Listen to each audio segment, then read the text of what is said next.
Bom, seguinte, estamos encerrando a parte de reações inorgânicas com a parte de dupla troca. Essas reações de dupla troca, a gente já começou a estudá-las sem ter dado esse nome propriamente para elas, quando a gente trabalhou reação ácido-base, né, na teoria de Arrhenius. Então para produzir um sal eu uso um ácido e uma base. Ok. Essa reação, na verdade, é uma dupla troca. Só que a neutralização é apenas um tipo de dupla troca. O que a gente tem, na verdade, é uma gama de reações, e essas reações elas são chamadas desse jeito porque elas ocorrem de uma forma muito parecida. O mecanismo da reação, né, o jeito da reação acontecer, tem um padrão. Então, antes da gente começar os exercícios, valeria a pena a gente lembrar um pouquinho a dupla troca. Bom, o que você precisa saber de dupla troca que te ajude a, vamos dizer assim, resolver qualquer tipo de questão do assunto? Primeiro, as reações de dupla troca, elas ocorrem. Então vamos fazer um resuminho, tá? Antes da gente começar os exercícios. Dupla troca. Então, as reações de dupla troca, elas ocorrem entre eletrólitos. Eletrólitos.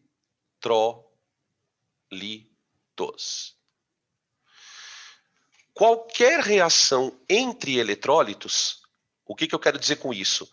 Ácidos com bases, sais com ácidos, bases com ácidos, bases com sais. Todas essas reações são de dupla troca, tá? E as reações de dupla troca, elas têm uma condição de ocorrência. Condição de ocorrência. Porque o negócio é o seguinte. Espera aí. Senão o tio não consegue escrever e falar ao mesmo tempo. Ele começa a escrever errado. Quando a gente fala que eletrólitos reagem entre si, não é sempre que isso acontece. Não é sempre que isso acontece. A condição de ocorrência para uma reação acontecer é que deve haver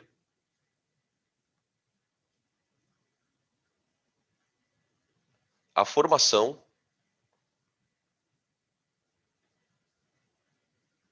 de um eletrólito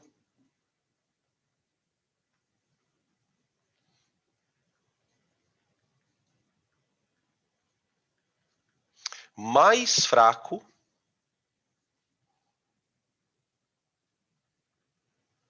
do que aqueles...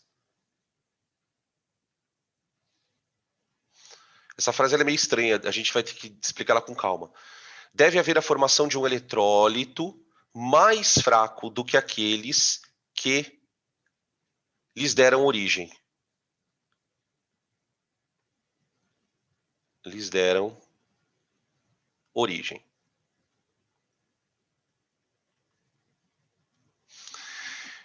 Por exemplo, vamos pegar duas situações para a gente dar uma lembrada. E aí depois eu emendo, depois que eu terminar os exemplos, eu emendo com a tabela de solubilidade lá.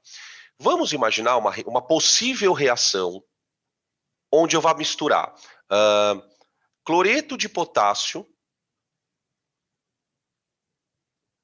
Opa, olha lá, já começou, tá vendo? Eu vou misturar cloreto de potássio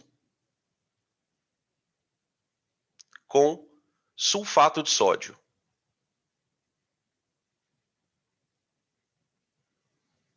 Tá? Beleza, então eu tenho um recipiente, vamos chamar de recipiente A, na qual eu tenho uma solução aquosa de cloreto de potássio. E no recipiente B, eu tenho uma solução aquosa de sulfato de sódio. Então, aqui dentro do recipiente A, nós temos íons potássio e temos íons cloreto. Tudo dentro do sistema. Né? Lembrar que esse eletrólito é forte. Então, quer dizer, o cloreto e o potássio, eles, estando em solução aquosa, eles têm a tendência de ficar dissociados, porque o eletrólito em questão é forte. Aqui é a mesma coisa. Aqui eu tenho íons sódio. Opa. Sódio. Na proporção 2:1, né? Nesse caso aqui, ó. E o íon sulfato. Os íons sulfato. Tá. A pergunta é a seguinte: a partir do momento em que eu misturar tudo isso, que tipo de associações poderiam acontecer? Então, primeira situação, o Na tem a tendência de se ligar ao cloro, certo?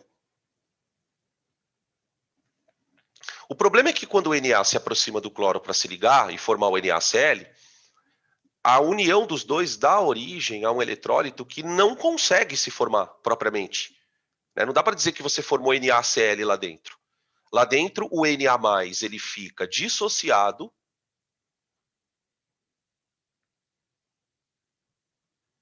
e o íon cloro também.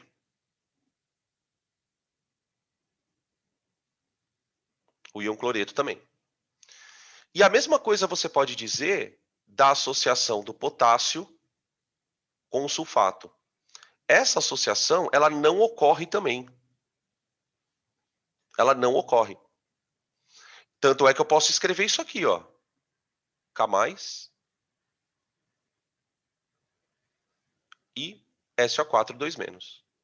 Né?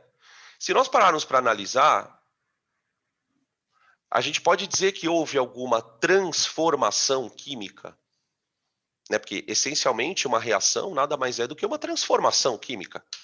Dá para dizer que houve alguma transformação? Não. A gente, ao associarmos dois eletrólitos fortes, a gente tentou fazer uma combinação de algum tipo de íon. Um cátion de um eletrólito com um ânion do outro eletrólito.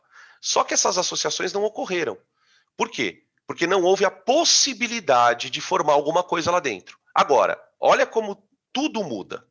Veja, agora eu vou usar uma solução de KCl. Então aqui, ó, eu posso escrever assim, ó, né, daqui. Não ocorreu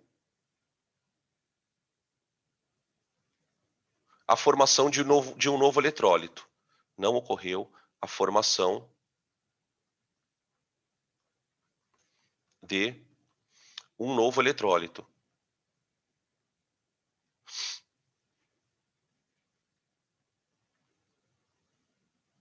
Tá bom?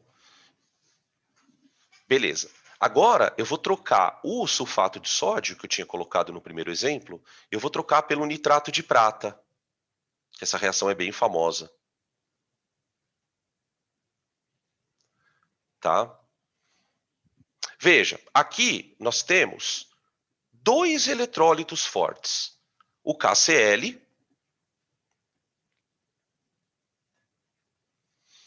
tudo bem? Só que eu também tenho um eletrólito forte aqui, Ag mais NO3-. Ok? Aqui vai acontecer uma reação. Aqui você pode dizer que eu vou conseguir formar um eletrólito. Eu vou conseguir. Veja por quê. Quando o cloreto encontra o íon prata, forma-se um eletrólito muito fraco, mas muito fraco, fraco mesmo. Um eletrólito que você pode dizer que praticamente é insolúvel na água. Então, na hora que a prata cruza, porque vocês têm que tentar imaginar que lá dentro da solução você tem uma sopa de íon. Você tem um monte de cátion e ânion. O que pode acontecer? Situação 1. Um cátion e um ânion se encontrarem e darem origem a um eletrólito fraco. Que é o que vai acontecer aqui. Quando dois ânions se encontram e formam um eletrólito fraco, esse eletrólito fraco pode ser liberado na forma de gás, esse eletrólito pode ser precipitado, mas basicamente ele vai se formar. Quando é um sal, quando o eletrólito fraco é um sal, imediatamente ele precipita. Pum, precipitou. Quando você mistura essas duas soluções, gente, na hora fica branco. A solução de KCl ela é cristalina, a solução de nitrato de prata também é cristalina. Quando você mistura os dois, fica branco na hora. Essa mudança de cor, na verdade, é justamente porque se formou alguma coisa lá dentro. É um sinal, a gente diz que é um sinal da reação, tá certo? Então, veja. Agora, aí você fala assim, Dan, e o potássio e o nitrato? O potássio fica dissolvido. E o nitrato fica dissolvido. Eles não deixam de existir. Mas eles estão ali porque... mas por que eles não se juntam, Dan? Porque o eletrólito é forte. Esse eletrólito na água não junta. Né? A gente trabalha na química com extremos, vamos dizer assim. Quando a gente fala que um eletrólito é forte, a gente fala que ele é super solúvel na água. Então, K+ e NO3-, para conseguir precipitar, tem que ser uma solução saturada. Só que a quantidade para você saturar é gigantesca. Numa reação, isso não acontece. Quando você vai misturar coisas numa reação química, você está misturando coisas em concentrações bem pequenas. Então, para você precipitar nitrato de potássio, esquece. Os nitratos não precipitam, tá? Agora, esse aqui precipita, tá? Então, teve reação? Teve. Por quê? Porque eu formei um composto que antes não existia. Acabou. É o AgCl. Posso dizer que tem nitrato de potássio na solução? Pode, claro que pode. Você pode dizer que tem nitrato de potássio dissociado, dissolvido. Então, isso aqui está dissociado. Dá para tirar esse sal daqui? Dá. Né? O precipitado, você tira por filtração. Filtração. Né? Você pega a solução que você obteve, né? Misturou duas soluções. Nitrato de prata com cloreto de potássio. Aí você teve lá uma reação, um meio reacional. Você pega esse meio e filtra. A hora que você filtra, você tira o precipitado. O composto dissociado não dá para filtrar. O que você faz? O que eu faço com esse aqui? Esse aqui, ó.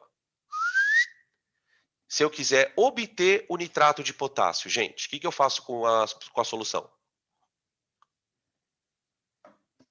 É um processo de separação de mistura, né? Que a gente estuda lá no comecinho. Para você separar um composto dissociado, como um sal, filtrar não dá, você faz uma destilação simples. Destilação simples. Ou simplesmente evapora, né? A água. Se você não quiser recuperar a água, você simplesmente evapora.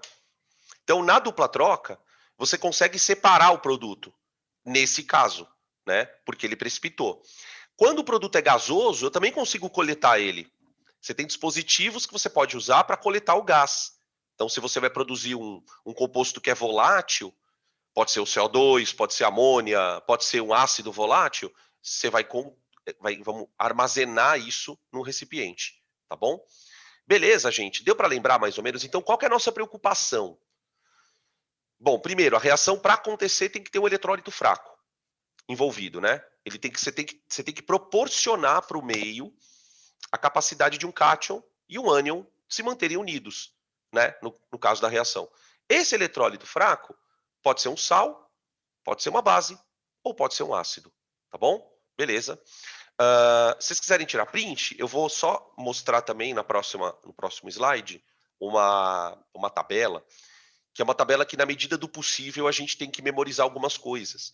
Mas essa memorização ela vem com a prática. Não dá para ficar memorizando uma coisa por memorizar. Você vai fazendo exercícios e você vai percebendo que nas reações de dupla troca existem certos casos que caem repetidamente. Então eu vou citar para vocês algumas reações aqui, gente, que são famosas de dupla troca. Formação de gás carbônico. São, de certa forma, são os exemplos que a gente trabalhou na teoria, na aula teórica. Tá? A aula de teoria ela foi muito direcionada para os exercícios de vestibular, tá bom? Então vamos lá.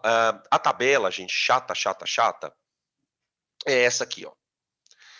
Essa tabela ela tem todo tipo de eletrólito que pode ou não se formar na água.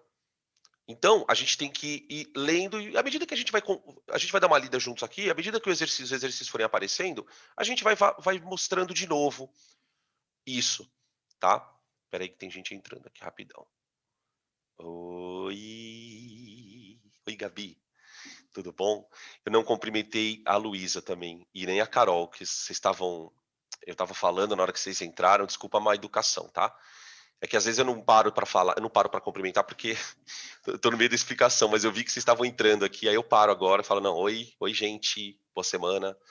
Bom, o lance é o seguinte, voltando aqui então. Como é que a gente lê a tabela? Você tem um grupo de sais cujo comportamento geral é serem solúveis em água. Então, os nitratos, os acetatos, os cloretos, os brometos, os iodetos, sulfatos e sais de metais alcalinos e amônio. Então, assim, é muito importante que nesse momento da situação vocês já se familiarizem com esses nomes, com esses íons, com essas cargas, né? Por exemplo, o que é um sal de metal alcalino? O que é um sal de metal alcalino? É um sal que tem sódio, é um sal que tem potássio, é um sal que tem lítio, ou amônio, né? Que é o caso que o amônio não é da família 1A, tá bom? Então, esses sais dificilmente precipitam. Alguns precipitam. Por exemplo, os cloretos e brometos, ó, que é o caso onde eu estava mostrando para vocês agora há pouco, eles têm alguns que são precipitáveis. Sabe o que significa precipitável, né? Que vai precipitar na água. Prata, chumbo e mercúrio. Tá vendo, ó? Os sulfatos, acontece isso também, eu tô apontando para vocês, eu vou até colocar aqui um marca-texto, nos casos que são importantes, muito importantes, tá? Os cloretos e brometos aparecem muito. Então, cloreto de prata precipita, cloreto de chumbo, cloreto de mercúrio, tá bom? E os sulfatos, que aparecem, esse é muito famoso, ó, e esse aqui também. Já tô dando uma fita para vocês, tá? Esses caras são muito famosos. Várias reações onde forma precipitado esse maluco aí. Outra coisa que eu queria chamar a atenção de vocês, galera, são os nitratos. Ó, nitrato não precipita na água, hein? Nitrato não precipita na água. Por isso eu tinha certeza que na reação anterior aqui, ó. Pera aí. Deixa eu voltar um pouquinho aqui. Opa. Por isso que eu tinha tanta certeza, ó, que nessa reação aqui, tanto na de cima como na de baixo, ó, o... Ah, não, na de baixo, perdão, desculpa. O nitrato não ia precipitar aqui, ó. Tá? Aqui o nitrato não precipitava, beleza? Deixa eu voltar aqui. Aí a gente vai para a segunda parte da tabela chata. A segunda parte da tabela, ela agrupa os compostos quanto ao fato de não serem solúveis como regra. Então, tudo que vocês estão vendo aqui, ó, são compostos insolúveis como regra. Sulfeto não dissolve na água. Bases não dissolvem na água. Bases não dissolvem na água. Carbonatos não dissolvem na água. Fosfatos não dissolvem na água. E percebam as exceções. Percebam as exceções. As exceções dizem respeito a isso aqui, ó.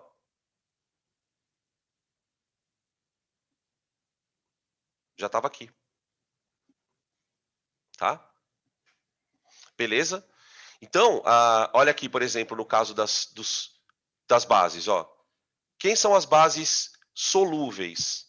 Solúveis. 1A e amônio, ó. 1A e amônio. Tá? Beleza? Portanto, são bases fortes, né? Essas daqui. Tá bom? Carbonatos, a mesma coisa, ó. Fosfato, a mesma coisa. Tá bom? Então, com o tempo, isso vai meio que familiarizando. Daqui, gente, o sulfeto, nem acho importante saber. Cai muito base, vamos colocar aqui, ó. Cai muito base, carbonato e fosfato. Tá? Beleza? Tranquilo? Então é isso, tá? Basicamente é o que a gente vai trabalhar agora nas questões. Agora eu vou começar então as questões de sala. Tá? Vamos lá, deixa eu trocar aqui. Pode tirar print se vocês quiserem, gente.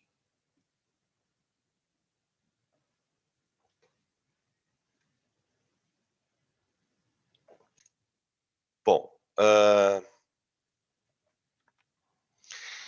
Questão número 1. Quando ocorre uma reação de metátese com a formação de um composto sólido? Como se chama essa reação? Eu não sei se vocês já ouviram esse termo, metátese. Na verdade, metátese é um termo que a gente usa para dupla troca. Né? Você tem, de maneira geral, você tem as reações de síntese, análise, deslocamento, ou simples troca, né? E metátese. Esse metátese, essa palavra metátese, esse meta é entre. Esse meta, entre. E tese é de síntese, produzir. Então, eu vou produzir uma coisa entre os dois reagentes. É a dupla troca. O que ele está falando aqui é sobre essa questão que eu acabei de comentar com vocês. Então, eu vou escrever assim, ó, reações de dupla troca. Peraí, minha mesinha está meio zoada. Reações de dupla troca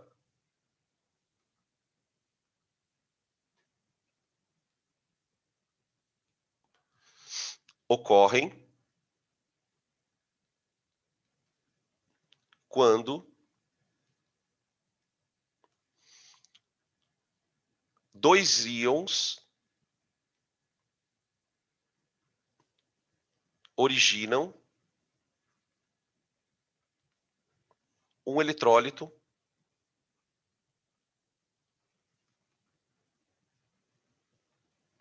fraco. Tá? Nesse caso que ele está citando, o composto ele pode ser uma base ou um sal.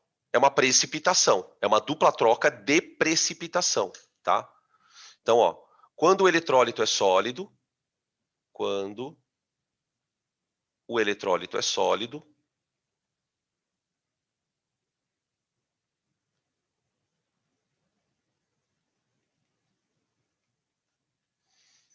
peraí, chamamos a reação de precipitação. Chamamos a dupla troca, né? A dupla troca de precipitação.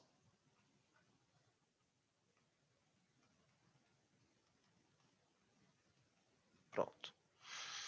Tá? Só aí uma observação aqui, tá? Observação. Bases ou sais. Ácido não precipita, tá? Desses que a gente conhece, não precipita. Os ácidos que são fracos, eles são voláteis. O HCN, o H2S, tá? Eu gosto muito de associar o H2S à questão da interação molecular fraca, né? Porque o H2S, ele é um ácido cujo elemento central é o enxofre. Ele forma uma molécula, do ponto de vista de geometria, parecida com a água, né?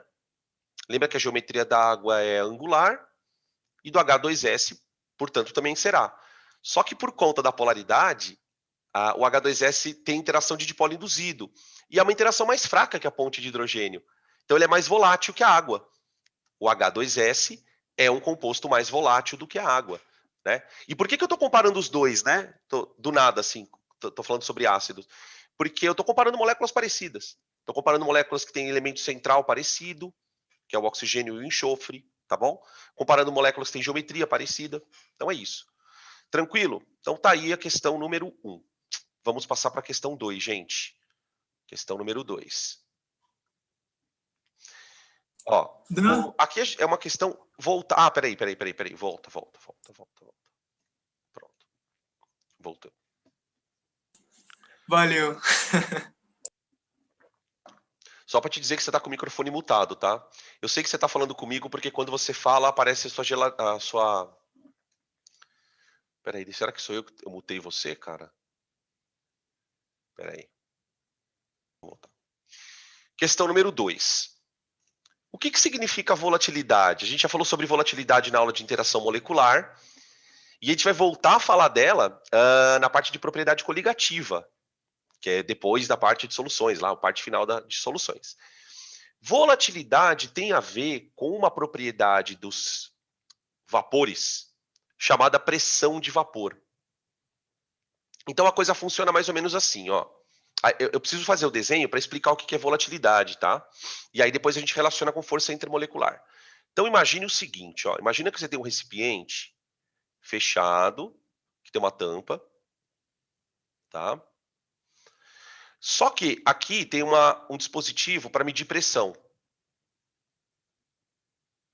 Então isso aqui mede pressão, tá? E aqui dentro dessa campânula, eu vou colocar um líquido. Um líquido. Que líquido, Dan? Qualquer líquido. Um líquido. Numa certa temperatura, tá? A temperatura tem que ser constante. E vai deixar um tempo. Um tempo, tipo assim, 1 hora, 2 horas, tá? Por quê? Porque quando você deixa o líquido aqui, uma parte dele evapora. É natural isso acontecer. E aí o que acontece? Conforme esse líquido vai evaporando, lá dentro vai aparecendo uma pressão de vapor. Depois de um certo tempo, acontece uma coisa chamada equilíbrio lá dentro. O que basicamente está acontecendo no equilíbrio? O líquido, ele continua evaporando. Ele continua evaporando. Só que quando a situação atinge esse estado aí chamado equilíbrio, o vapor começa a voltar a condensar. E pasmem, com a mesma velocidade. Com a mesma velocidade. Ou seja, ao mesmo tempo que tem líquido saindo para vapor, tem vapor voltando a ser líquido. Só que como as velocidades são iguais, a mesma quantidade de vapor que surge, desaparece. Surge, desaparece. Ao mesmo tempo. Ou seja, esse vapor ele atinge uma pressão constante. Esse vapor. Embora é muito bizarro isso, embora esteja acontecendo um negócio lá dentro, a pressão do vapor ela para de mudar. Essa pressão é usada para medir a volatilidade de um líquido, tá? Então isso aqui é chamado de pressão. Eu não vou escrever muito sobre esse assunto, gente, porque vai ter aula disso, tá? Pressão máxima de vapor.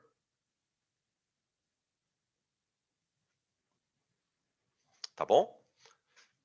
Essa pressão, opa, fui mudar a janelinha de lugar aqui sem querer, risquei. O que essa pressão nos dá de informação? Aí é que está a sacada. Por quê? Vamos imaginar que você faça isso com 2 líquidos, com água e com etanol, ok? Na mesma temperatura. Pega lá água a 30 graus, põe dentro e mede a pressão de vapor. Se você fizer a mesma coisa com o etanol, você vai perceber que na mesma temperatura tem mais vapor de etanol lá dentro do que de água. Por que isso acontece? Porque o etanol evapora com mais facilidade. Então, a volatilidade, de maneira assim simples, ela tem a ver com a propensão de um líquido a ser vapor naquela temperatura. Na verdade, o que a gente precisa entender? Todo líquido, gente, evapora. O simples fato dele ser líquido já o torna capaz de evaporar. O que eu estou propondo aqui é que a cada temperatura e cada tipo de líquido evapora de um jeito. Então, por exemplo, se você. Todo mundo sabe disso que eu vou falar agora, não é novidade. Se você molhar suas 2 mãos, uma delas com água, coloca lá um pouquinho de água na mão, e na outra mão você coloca álcool, a tua mão de álcool seca primeiro. Agora, isso é um paradoxo, por quê? Parece um paradoxo, né? Por que o álcool seca primeiro se as 2 mãos estão com a mesma temperatura? Porque o álcool tem mais facilidade para evaporar. Então, a gente pode dizer que a volatilidade, sem escrever a definição ainda mais formal, né? A volatilidade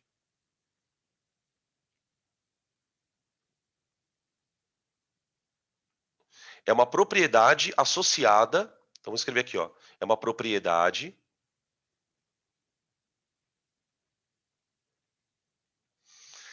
relacionada à tendência do líquido,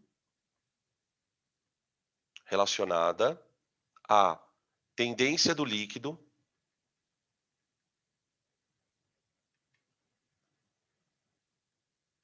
de um líquido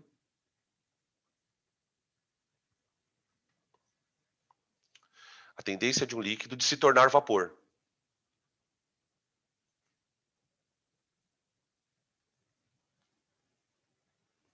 Grosso modo, gente, a volatilidade depende de duas propriedades.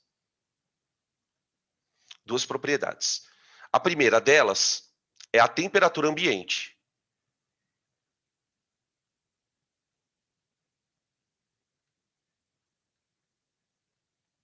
Né? A gente pode ilustrar a influência da temperatura ambiente citando a situação da roupa no varal. Tem dia que a roupa seca super rápido, tem dia que demora mais para secar. Isso tem a ver com a temperatura ambiente. Tá? Outra coisa são as interações moleculares no líquido. É aí que entra a história. Interações moleculares no líquido. No líquido. Tá? E aí a gente se torna uma coisa até meio que já recorrente, a gente já falou muito sobre isso, né? Porque o que acontece? Tenta imaginar a seguinte situação. Imagina que isso aqui, ó, seja a superfície do líquido, tá bom? Bem na superfície você tem as moléculazinhas, certo? Vocês sabem que nem todas as moléculas têm o mesmo grau de agitação. Tem algumas moléculas que conseguem romper as interações moleculares. Então, aqui é o líquido, ó. Tá? Tem algumas moléculas que conseguem romper as interações moleculares e literalmente escapar do líquido. Se a gente pudesse olhar a superfície de um líquido, gente, a gente ficaria assustadíssimo com o que a gente vai ver aqui. Quando o recipiente está aberto, as moléculas estão literalmente saltando, escapando do líquido. Por isso que o líquido vai diminuindo o volume. O líquido vai diminuindo o volume. Se você deixar um copo com água durante um tempão parado, ele vai diminuir o volume. Ele vai diminuir o volume. Por quê? Porque a água vai evaporando. Tá? O que acontece? Se essas interações moleculares no líquido são mais intensas, fica mais difícil do líquido evaporar. Então, isso explica por que a água não é um líquido volátil. Isso explica claramente por que a água não é volátil. Ela não é volátil porque as interações moleculares nela são intensas. Quando é um ácido volátil, gente, por exemplo, H2S. O H2S, para você manter ele no estado líquido, você precisa ter temperatura abaixo de zero. Então, você imagina, por exemplo, um íon H+, encontrando com o íon S, 2-, para formar H2S. Na hora que ele se forma, plum, H2S. Primeiro, o ácido é fraco. Então, ele já não tem o perigo de dissociar na água. Além de ser fraco, ele é volátil. Então, na hora que junta, plum, forma o H2S, ele sai do meio reacional, na fase gasosa. Então, por exemplo, se você colocar no mesmo meio H+, e o íon S 2-, é cheiro de ovo podre na hora. Tum, levanta um cheirão. Por quê? Porque esse composto é um eletrólito fraco e, nesse caso, ele não vai precipitar. Porque ele não é sólido, ele é gasoso. Então, para o cara ser... O que a questão está tentando reforçar? Né? Para um cara ser volátil, ele tem que ter interação molecular baixa. Essencialmente, a coisa é essa. Então, todos esses ácidos que a gente conhece por serem voláteis têm interações moleculares mais fracas. Tá bom? Beleza? Tranquilo? Aí a gente pode escrever assim aqui, ó, só para concluir a nossa resposta. Quanto maior a intensidade da interação, ó, quanto maiores as interações, as intensidades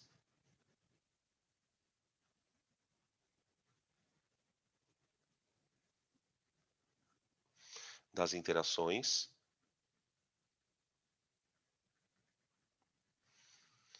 vírgula, menos volátil será o composto. Menos volátil será o composto. Ô, gente, espera aí. O composto.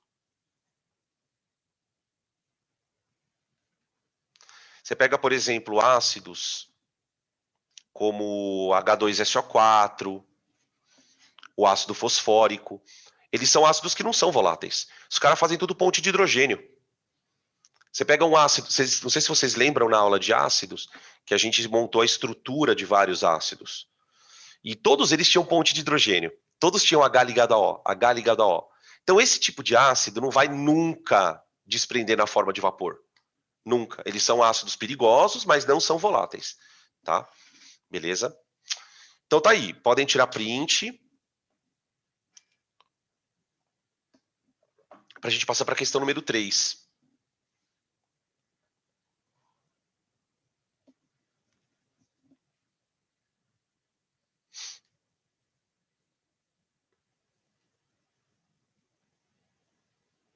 Aqui.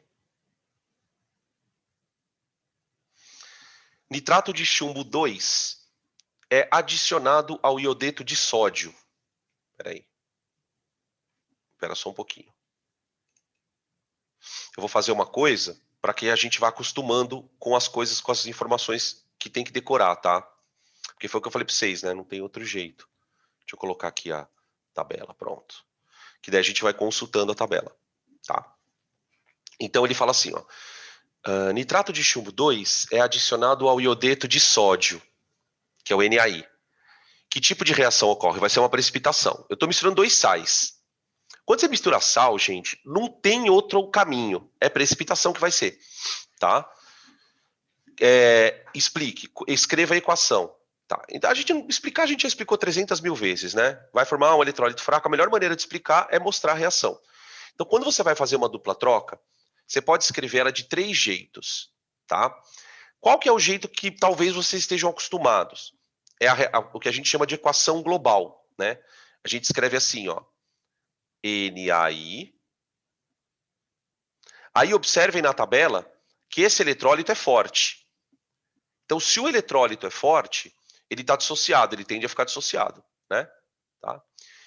Isso aqui vai reagir com nitrato de chumbo.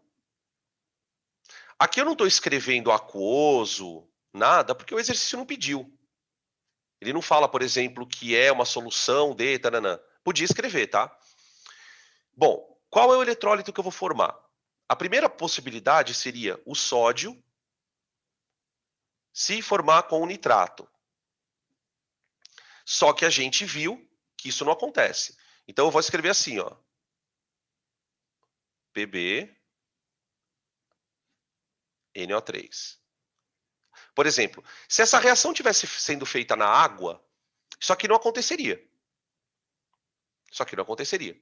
Eu estou escrevendo porque o exercício falou, olha, não me deu nada, nenhuma opção. Ah, e importante é o seguinte, né? A carga... Ah, peraí. Tô ficando loucão. Tô ficando loucão. Aqui é Na. NO3. Desculpa. Tá? Essa reação não aconteceria. Mas, agora vem a reação de precipitação. Seria iodo com o chumbo. PbI2. PbI2. Tá? Esse composto é o eletrólito fraco.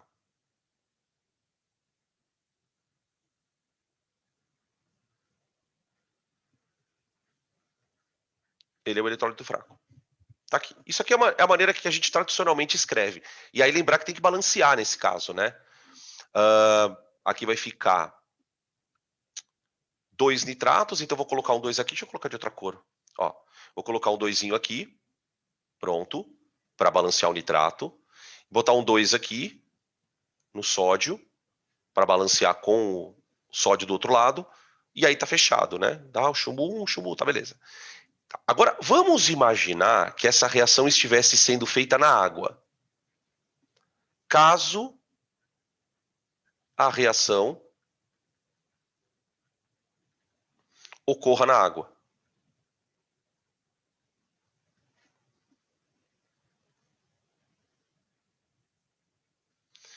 Supondo que a reação ocorresse na água, esse eletrólito NaI, deixa Deixa eu colocar um pouquinho mais para cima, peraí. Esse eletrólito NaI, ele estaria dissociado, certo? Então eu vou escrever assim, ó. AQ. Quando você escreve NaI AQ, é a mesma coisa de você estar escrevendo isso, ó. Na mais AQ, mais e menos AQ. Tá. Aí eu vou reagir ele com uma solução de nitrato de chumbo 2. Pb, NO3,2. Que também é um eletrólito forte. Aqui, ó. Aquoso. Tá? Aí, então, se é um eletrólito forte, eu escrevo isso, ó. Pb, 2 mais, AQ, mais 2 nitratos. 2 nitratos. Tudo isso aqui. Então, você pode escrever eles associados com o AQ do lado ou tudo separadinho. Claro que tudo separadinho fica mais chato, né? Fica bem mais chato. Tá? Bom, qual é a troca que vai acontecer de verdade, verdadeira? PbI2. Esse é o precipitado. Põe sólido, tá? E o íon e o nitrato de sódio, caso a reação ocorra na água, ele estará dissociado. Então eu escrevo assim, ó. Só põe um aquezinho do lado, tá? Beleza? Eu posso escrever desse jeito, né, ó, que eu estou mostrando para vocês aqui, ó. Aqui, que é igualzinho de cima, só que colocando os estados físicos, tá? Geralmente, para quem vai fazer prova discursiva, eu sempre costumo falar, ó, toma cuidado, porque às vezes na questão da prova, que é discursiva, o cara fala dos estados físicos. Então ele cita, olha, uma solução aquosa de fulano. Quando você percebe que o cara cita os estados físicos, significa que ele quer que você escreva na reação, tá? Beleza? Aqui, ó, eu posso escrever os produtos também, tá? Oi, pode falar. Pode falar.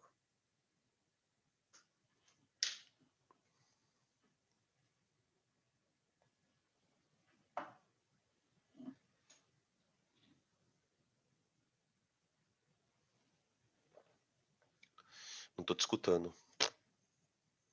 Coisa. Pronto. Aqui a pergunta. Sem a tabela, só decorando, só. Por isso que esse assunto é muito ingrato. Não tem nenhuma lógica isso. Por que, que o iodeto de um sal é solúvel e o outro não é? Sinceramente, não tem lógica. Por isso que a gente pede para decorar mesmo. Tá?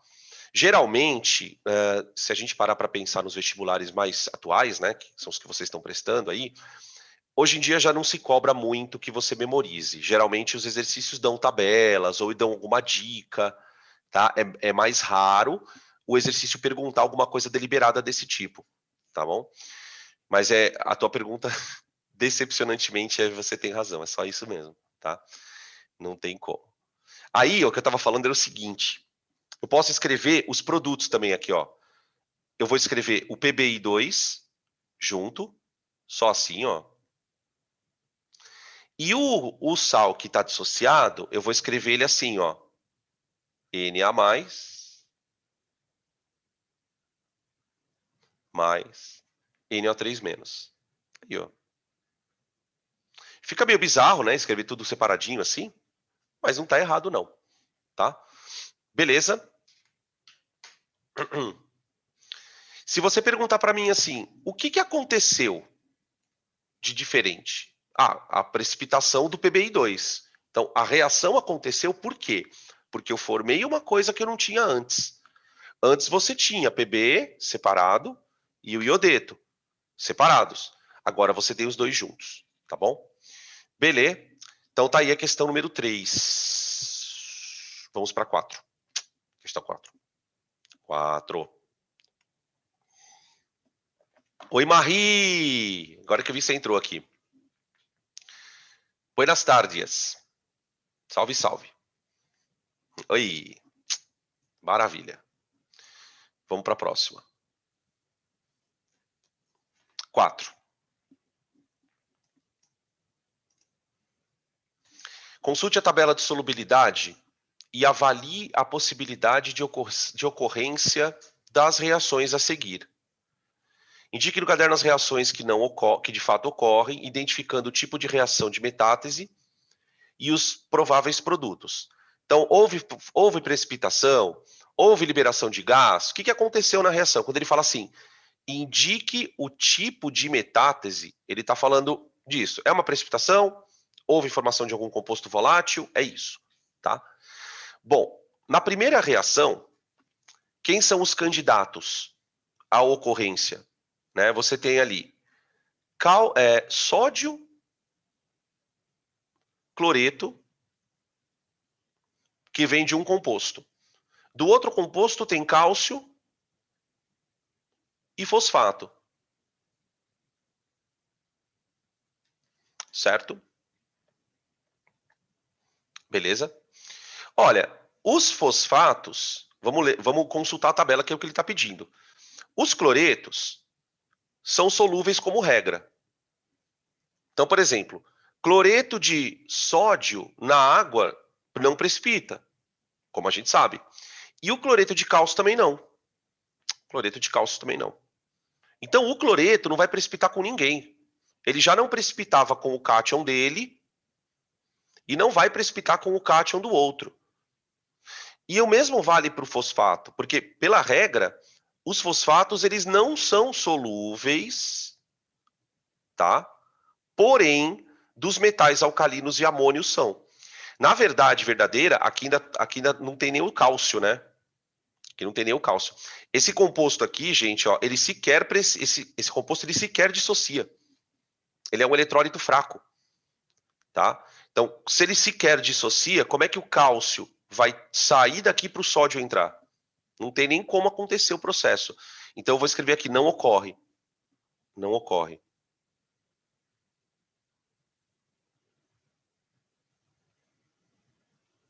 Não ocorre.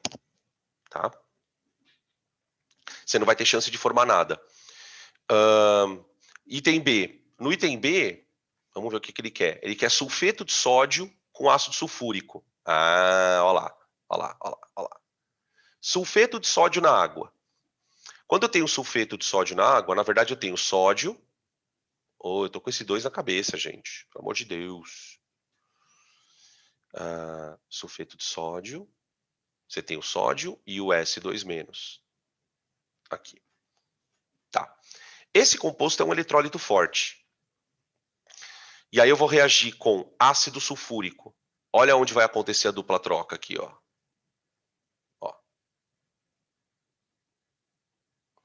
É aqui que vai acontecer a dupla troca. Por quê? Quando a solução de ácido, que está cheia de H+, for misturada com o enxofre ali, com S2-, vai acontecer basicamente isso aqui, ó. 2H+, que vem da solução do ácido, mais S2-, formando H2S. Quer dizer, usando e aí esse composto, ele é gasoso. Então aqui você teve formação de composto volátil. Formação de composto volátil. Tá? O ácido sulfídrico é um composto volátil. Quer dizer, a rigor, gente, o hidrogênio ele sai do sulfato e vai para o sulfeto. Por quê? Porque ele gruda no ácido mais fraco. Né? Eu costumo brincar que o sulfeto ele rouba o H+ do sulfato nessa reação propriamente dita. Tá? Porque tudo começou com ácido sulfúrico. Tá? Beleza? Então é meio que assim, né? Na solução aquosa, onde que o íon gruda? Onde for mais fácil para ele grudar. Qual é o cátion mais fácil? Ou o ânion, né? Aquele que origina um eletrólito fraco. Tá? Deixa eu ver aqui. Então, o pessoal está perguntando aqui. Por que a primeira não ocorre? Cara, tem vários motivos por ela não ocorrer. O primeiro motivo é porque o sódio não consegue se ligar ao fosfato para formar um eletrólito fraco e o cálcio não consegue se ligar ao cloro também. Então essa é a primeira razão. Segunda razão, esse eletrólito aqui, ó, que ele usou, é um eletrólito fraco. Ele nem dissociado tá para conseguir reagir, tá? Mas então a gente pode citar dois motivos, ó. Não ocorre, pois não há a possibilidade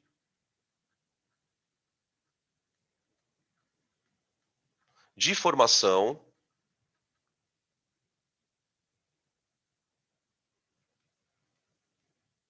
de um eletrólito mais fraco que os reagentes. De um eletrólito mais fraco que os reagentes. Porque tem uma coisa, peraí.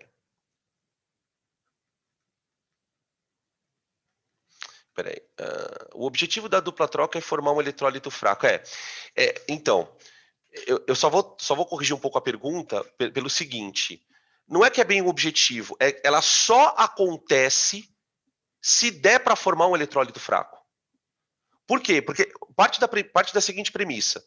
Para a reação acontecer, eu tenho que causar uma junção que não houvesse antes.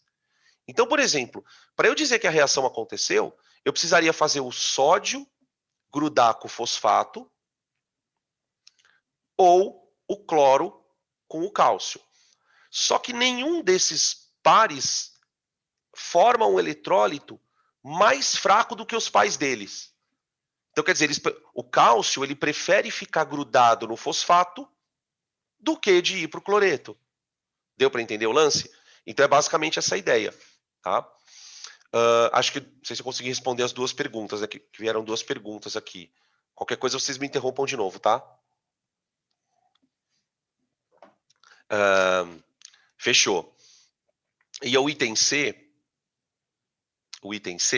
ele pede para reagir K2SO4, então seria potássio e sulfato, com nitrato e cálcio. Também não vai dar nada, né? Ó. Nitrato e cálcio. Ó. Quais seriam as possíveis trocas? Bom, o nitrato não vai deixar de ficar com o cálcio para ficar com o sódio, porque os dois são fortes. Então, quer dizer, não tem reação com o nitrato. O nitrato não reage com ninguém. E o sulfato também não reage com ninguém. Quer dizer, ele não fica grudado no potássio, que já era um eletrólito forte, né? E também não vai grudar no cálcio. Ah, não, no cálcio ele vai grudar. No cálcio ele vai grudar. No cálcio ele gruda. Ele gruda assim. Ah. Olha aqui, ó. Ele desgruda do potássio para grudar no cálcio. Porque daí eu formo um eletrólito fraco. Tá? Então a reação seria basicamente o seguinte: o cálcio proveniente do nitrato de cálcio junto com o sulfato proveniente do sulfato de potássio, né, formando o sal, CaSO4. Aqui é uma precipitação. Precipitação. Precipitação. Tá? Então aqui tem o item B, ó. E aqui é o item C, ó, só para deixar separadinho. Pronto. Tá aí. Vocês vão perceber, gente, ao longo depois da lista de exercícios lá, que quando vocês forem estudar, que são quase sempre os mesmos exemplos. Então, assim, o iodeto de chumbo cai muito, os nitratos, os sulfatos, os sulfetos. Você pode perceber que são recorrentes nos exercícios, tá?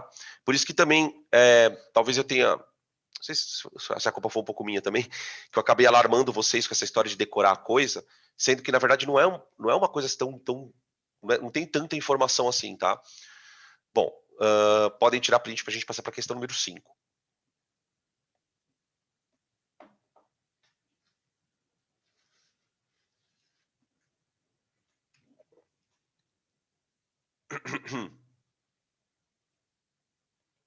Ah, agora vem as questões globais.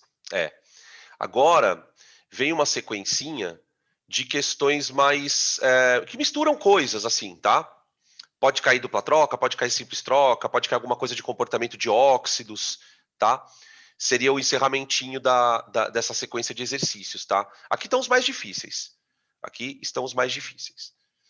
Então, nessa sequência aqui, ó, que eu chamei de parte 3, eu vou fazer o seguinte, eu vou gravar separado. Não, vou deixar junto. Deixar junto, porque tem tão pouquinha coisa no outro.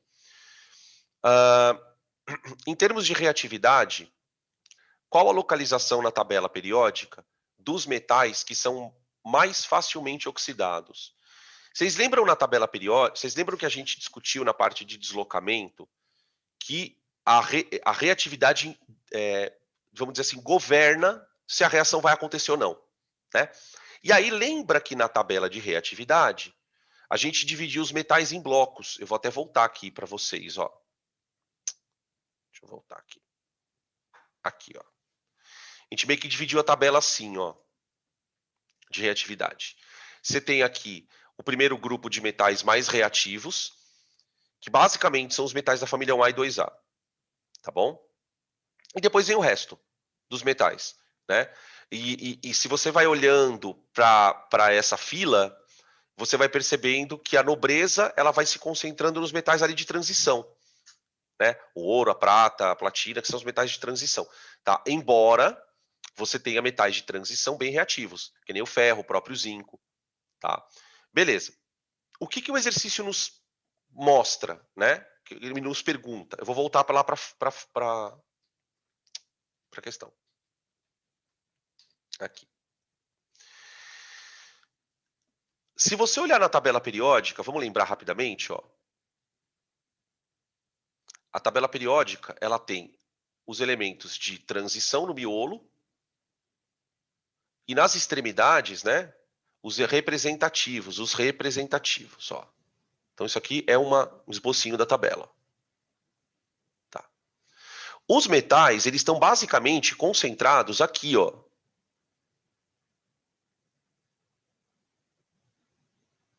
Isso aqui é metal. Tudo isso aqui é metal. Certo? Sendo que os daqui são da família 1A e os daqui são da família 2A. Esses metais são os mais reativos.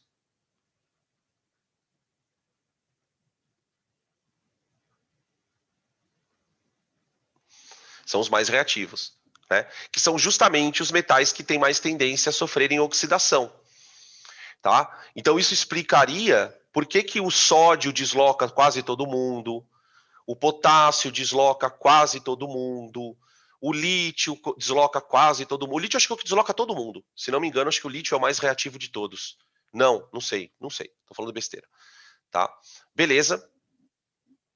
E aí eu queria só fazer uma ponte com a aula de tabela periódica, gente. Eu sei que faz muito tempo, mas seria importante que a gente fizesse essa ponte. Lembra que na aula de tabela periódica, a gente aprendeu uma propriedade chamada energia de ionização, que, grosso modo, te dizia se o elétron gostava de sair do átomo ou não, né? Se o átomo tinha mais propensão a perder um elétron. E não é à toa que lá na tabela periódica, a gente falava que a energia de ionização, então vamos lembrar aqui, ó, tabela periódica, eu vou desenhar uma outra tabela periódica aqui do lado, tá? Vocês lembram que as propriedades periódicas, por serem periódicas, né, elas têm um padrão. Você consegue relacioná-las com a posição do elemento na tabela. Então, vamos lembrar como é que a energia de ionização cresce na tabela. A energia de ionização, ela cresce para cima e para a direita.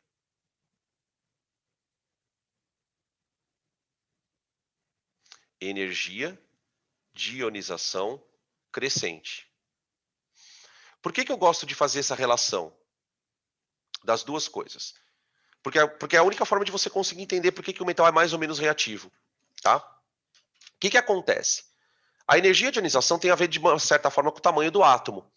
né? Os átomos maiores são mais facilmente, você consegue tirar o elétron com mais facilidade.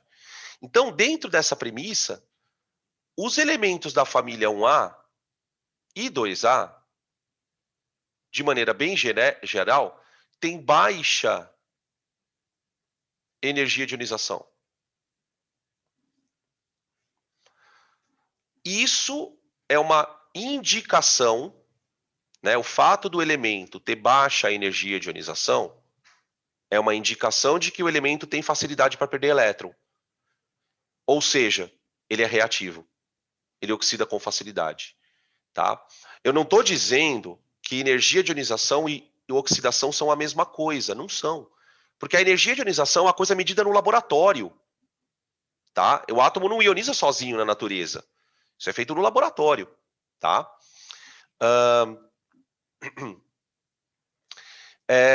Veio uma outra observação aqui, ó. Dan, só para lembrar, essa energia de ionização ela vai no sentido oposto ao raio. Exato, exato. Justamente por isso. Porque átomos pequenos têm mais dificuldade para serem ionizados. Tá? Então, na natureza, por exemplo, você dificilmente vai ver um átomo que nem o cloro se comportando como um cátion. Ele até pode oxidar. O cloro pode oxidar. Ele sofre processos de oxidação e de redução. Mas o cloro tem muito mais tendência, por exemplo, a ganhar elétron do que perder. Tá?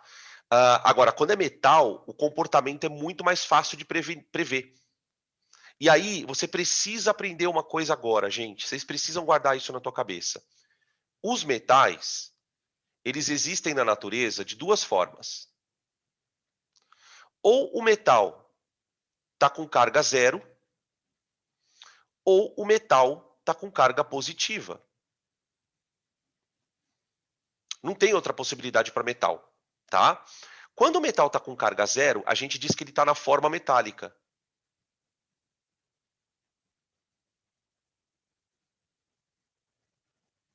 O que significa isso, né? Dizer que o metal está na forma metálica? Que ele tem todas as propriedades que você espera de um metal. Ele tem o brilho característico, ele é maleável, ele é dúctil, ele conduz corrente elétrica, ele conduz bem o calor. Todas as propriedades de um metal, elas são observadas quando o metal está com carga zero. Só que na natureza, nem sempre o metal está com carga zero, ele pode estar na forma de um cátion. Quando ele está na forma de um cátion, gente, ele está associado a um ânion. Então ele pode formar um sal, então ele está na forma catiônica, né? Ele está na forma iônica. Gente, aqui, ou ele está combinado com outro ânion para formar um sal, ou ele aparece na natureza na forma de óxido. Por exemplo, quer ver?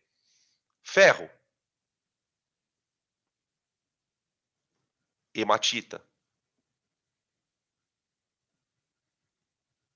Percebe a diferença? O ferro é o metal.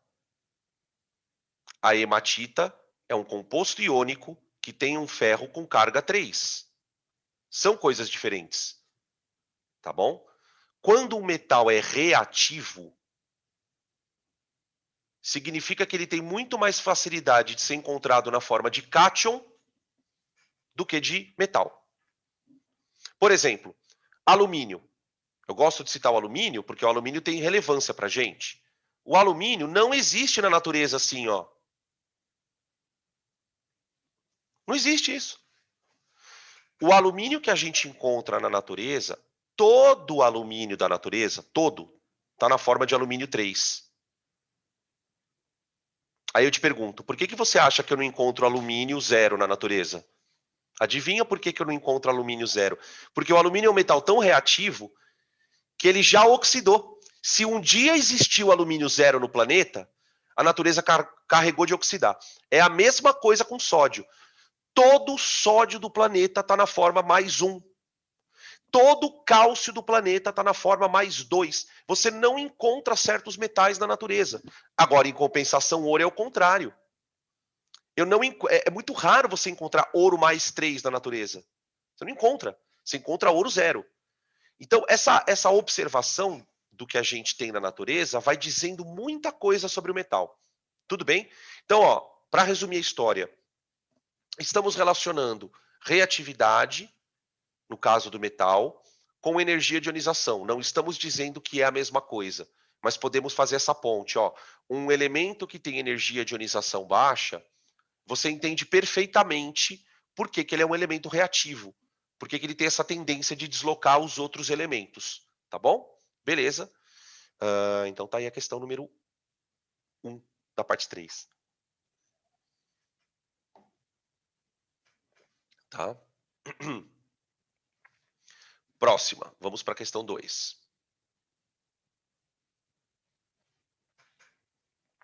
Suponha que você é técnico de um laboratório e precise decidir em que local os reagentes devem ser guardados. Você guardaria no mesmo lugar objetos metálicos e ácidos voláteis? Por incrível que pareça, a resposta é depende. Né? Depende muito do que ácido você está usando e de que metal você está usando. Mas, a rigor, né, a gente deve evitar esse tipo de situação. Por quê? O que acontece? Vamos considerar um exemplo para a gente poder imaginar a situação. Vamos imaginar que você tenha um objeto de zinco. Então, você tem um pedaço de zinco metálico. Tá? E você guarda esse zinco próximo de um frasco de H2S. Então, H2S. Tá. O H2S é um ácido volátil. Então, se porventura houver contato de um ácido volátil, do ácido com o zinco, vai acontecer um deslocamento. E para o deslocamento, moçada, não interessa se o negócio vai precipitar, se não vai, é reatividade. É reatividade. O que acontece? O zinco, ele é um metal mais reativo que o hidrogênio do ácido. Ele vai deslocar o hidrogênio. Ou seja, o que vai acontecer? Vai acontecer a formação de H2, que é um gás, tá? E a formação disso aqui, ó, ZnS, sólido. Então, tenta imaginar a situação. O ácido, ele vai atacar o zinco, fazendo com que o zinco oxide. Ó, aqui o zinco, ele está com carga mais 2, ó. Então, o fato do zinco ser altamente reativo faz com que o ácido consiga atacar ele. E o que acontece? Corrói o metal. Né? O que está acontecendo aqui é um fenômeno de corrosão. É uma corrosão da placa de zinco. Corrosão. Corrosão do objeto de zinco.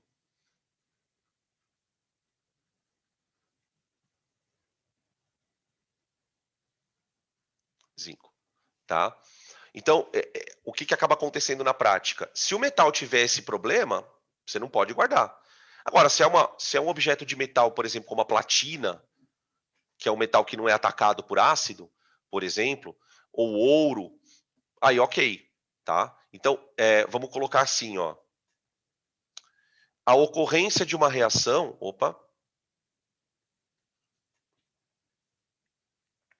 a ocorrência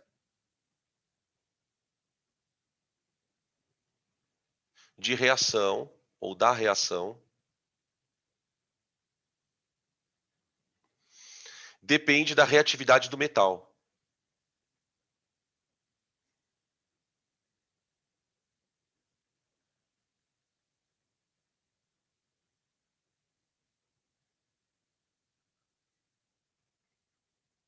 Do metal, tá bom?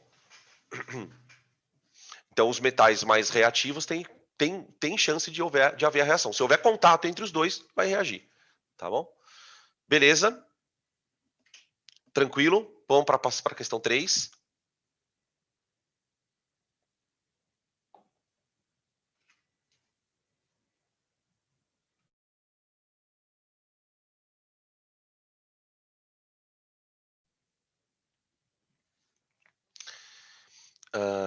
Essa reação, na verdade, da questão 3, eu acho que das dupla trocas, a gente acha que é a mais famosa.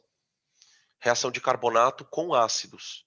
tá? Aqui já é uma questão de dupla troca.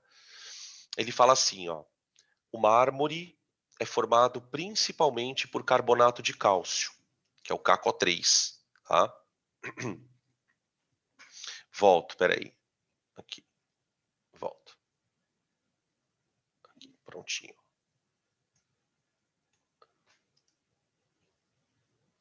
Beleza. Nada, imagina. O mármore é formado principalmente por carbonato de cálcio. Uma das formas de limpar o mármore é utilizar ácido, que é o ácido clorídrico, comercialmente chamado de ácido muriático, tá? Quais as consequências da lavagem do mármore com esse tipo de produto? Em sua explicação, mostre a reação entre os dois. O que vai acabar acontecendo é um desgaste do mármore. O mármore, conforme o tempo vai passando, vai sofrer desgaste, vai aparecer porosidades, vai aparecer buraquinhos. Por quê? Porque o ácido reage com ele. Então, ó, vamos escrever aqui, ó. O carbonato de cálcio é um sal. É um sal. Tá, vamos colocar ele aqui no estado sólido. Aí eu vou reagir com uma solução aquosa de HCl, que é o ácido muriático. Aqui. Essa reação acontece por quê? Porque eu vou formar um ácido instável. Ele é um ácido fraco e instável. Então, o que vai acontecendo ao longo do tempo? Em cima do mármore, vai formar uma camada de CaCl2. Ele vai se formando ali, porque o cloreto ele vai se juntar com o cálcio. Então imagina que quando você coloca água, você vai lavar o chão lá, você está colocando o íon cloreto em contato com o cálcio. Então ao longo do tempo, esse cloreto vai ficando em cima, o cloreto de cálcio, um salzinho em cima do piso, tá? Só que a gente não consegue perceber. E aí é que vem a história do desgaste. Por quê? Porque você está consumindo o mármore. Como se não bastasse, eu vou ter a formação disso aqui, ó. CO2 e água. Esses dois produtos, eles são originários, na verdade, da formação do H2CO3, ó, que é o ácido que se forma. Porém, ele nem se... Como ele se forma numa condição de pressão e de temperatura, que é a nossa condição ambiente, né?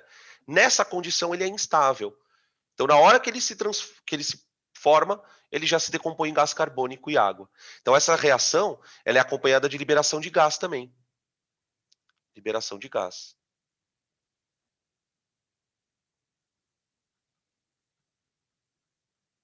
Aí eu vou escrever assim, ó.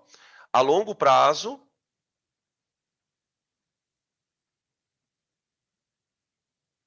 haverá desgaste do piso.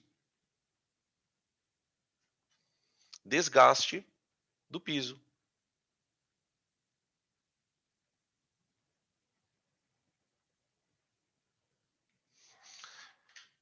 Tá bom?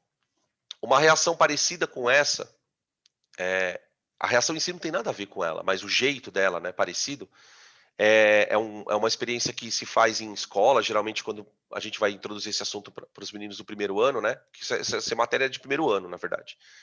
O que o professor faz? Ele pega uma casquinha de ovo. Você já deve ter visto a experiência do ovo. Você pega o ovo e coloca o ovo mergulhado dentro de uma solução com vinagre. E a casca do ovo vai ficando fina. Por quê? Porque a casca do ovo é feita basicamente de calcário, né? E aí tem todo lá um desdobramento, depois que eu não vou contar para vocês, que tem um exercício que é bem legal sobre isso. Então, esse ataque do ácido, ele não é só feito com metal, como a gente acabou de ver no exercício anterior. Os ácidos podem atacar carbonatos, tá? Você tem dois sais que são muito sensíveis a ataque de ácido, que é carbonatos e bicarbonatos, tá? Vou colocar aqui, ó, observação. Observação. Tanto carbonatos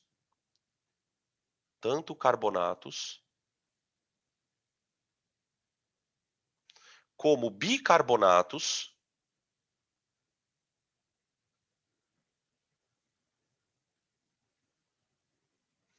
reagem com ácidos, produzindo CO2.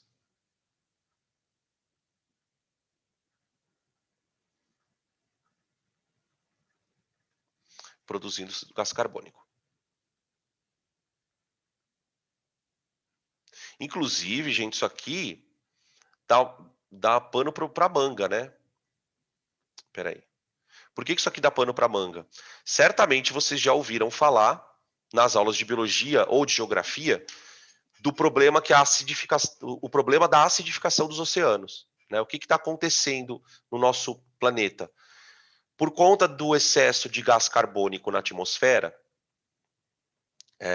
esse gás carbônico vai passar para a água do mar. Ele dissolve na água do mar. E ele aumenta a acidez da água do mar. Esse aumento na disponibilidade de H+, no mar, vai causar um desequilíbrio nos ecossistemas dos corais, no exoesqueleto de calcário dos corais. Então, os recifes de corais estão desaparecendo e uma das causas é a acidificação dos oceanos, tá? Então, esse tema ele é bem requisitado pelos vestibulares, por quê? Por conta dessa questão ambiental relacionada com uma dupla troca bem simplesinha aí, né, que você vê, né? Uma duplinha troca. Branqueamento dos corais, exatamente. As estruturas de corais vão desaparecendo, né, com o tempo. E isso tem toda uma consequência lá no ecossistema, né? Já que os corais são ambientes de desova dos peixes, né? Os peixes vão ali para colocar os ovinhos, tal, né? Procurando o Nemo que o diga. Ah, ele comentou sobre isso? Então, inclusive tem uma questão muito interessante. Deixa eu ver. Tá no material da revisão. Da Unicamp, que fala sobre isso. Uma questão de deslocamento. Esse assunto dá para mexer com a biologia, dá para mexer com deslocamento de equilíbrio, tá? Então a gente vai voltar a falar sobre isso. Vocês podem ter certeza que na aula de equilíbrio, porque esse processo do branqueamento dos corais, né, ao qual o Tiago estava falando na aula de biologia, ele é explicado por um deslocamento de equilíbrio. Então, na medida em que eu entendo o princípio de Le Chatelier, eu consigo entender por que esse branqueamento está acontecendo. Então, a gente vai voltar a falar sobre isso, tá? Essa questão é bem interessante. Para quem curte o assunto, né? Tá bom? Vamos passar então para a questão número 4. Questão número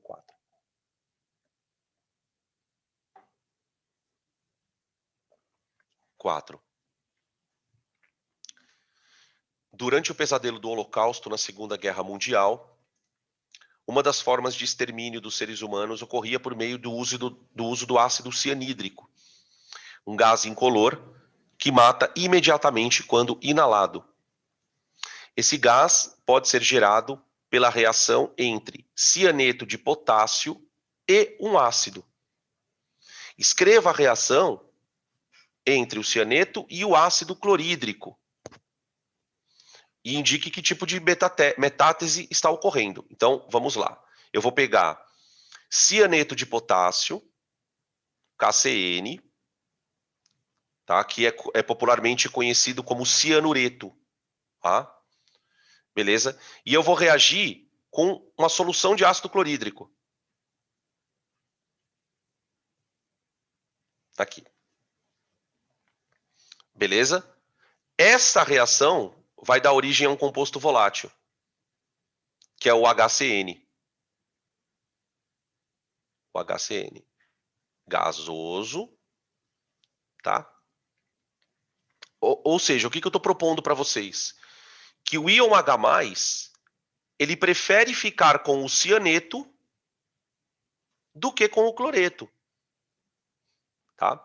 Se a reação estiver sendo feita na água, como a gente está imaginando aqui, eu vou formar uma solução assalina ainda, de KCN, KCl.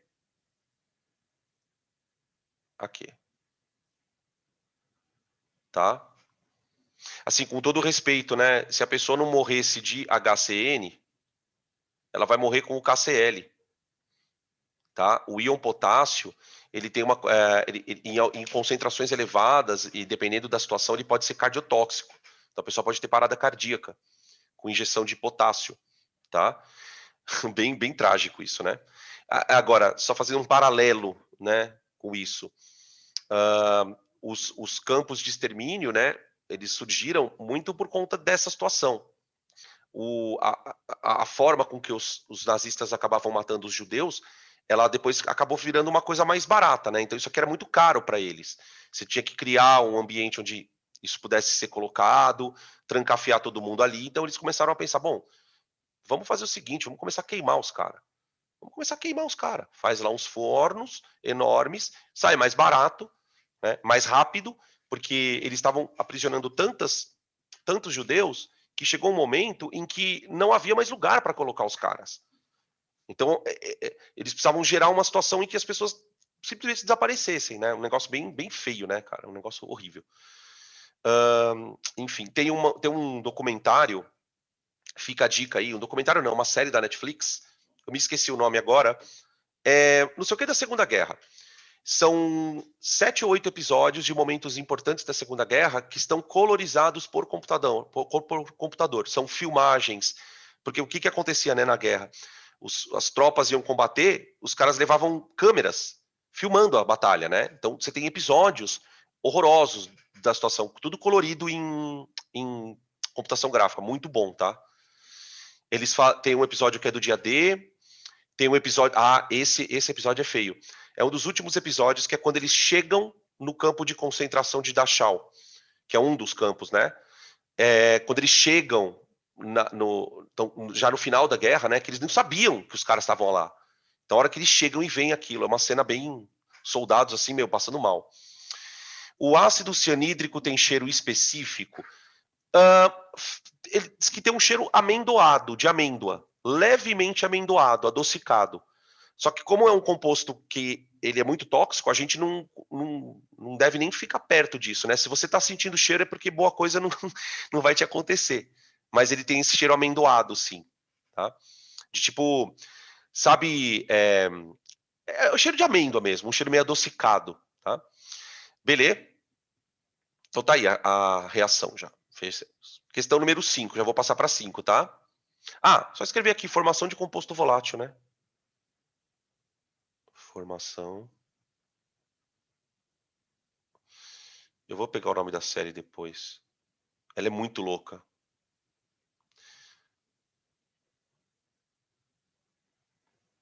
Tem aquela batalha, tem o bombardeio em Pearl Harbor, tem um episódio.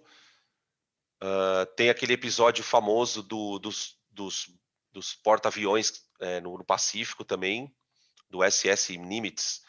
Bem legal a série. Bom, para quem gosta de guerra, né? Eu sou meio... Eu Professor, gosto de ficar vendo essas coisas. Aqui, questão 5. professor, Aí, velho, vocês estão falando comigo, eu não tô ouvindo ninguém, mano. Uma tá. configuração que eu fiz aqui no WhatsApp. Vou No digitar WhatsApp. então. Não tô ouvindo. Não tô ouvindo, Marie. Nem se você puder digitar, cara. Porque logo eu que fico enchendo o saco pra vocês falarem, né? Aí o pessoal multa aqui. Eu não sei o que tá acontecendo. É alguma configuração que eu fiz aqui no meu Zoom que eu desconfigurei. Grandes momentos da Segunda Guerra em cores. Puta merda, é isso aí, cara. Nossa, você não ia lembrar nunca, velho. Não ia lembrar nunca. Puta nome, né, cara? Puta nome. É muito boa a série, mas é uma aula de história, gente. É uma aula de história. Eles têm um episódio que eles falam da Blitzkrieg, né? Porque eu não sei se vocês estão ligados, né? Que por trás daquela escalada do exército alemão tinha uma coisinha chamada pervitin. Vocês já ouviram falar dessa substância? Pervitin? Alguém já ouviu falar dessa substância? O pervitin... Não, gente, o pervitin foi o que levou o exército alemão ao que ele conseguiu, as conquistas dele.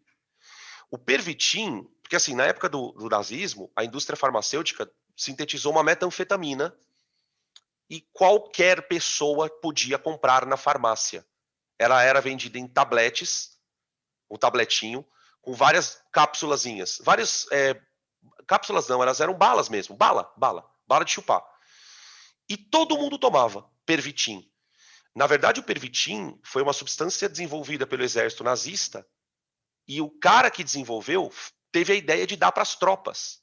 Então, os alemães o exército alemão foi inundado de pervitin. A Blitzkrieg foi uma tática de guerra do exército nazista, basicamente em bombardear sem parar. Porque, tipo, nos combates, existem momentos em que a tropa cansa. Então você não consegue, na prática, ficar bombardeando o inimigo semanas. Tem uma hora que você tem que parar, comer, dormir. Então o que os caras fizeram? Encheram os caras de metanfetamina, tipo, encheram e falaram, deram um fuzil na mão dos caras e falaram, vai. Deram a baioneta e falaram, vai.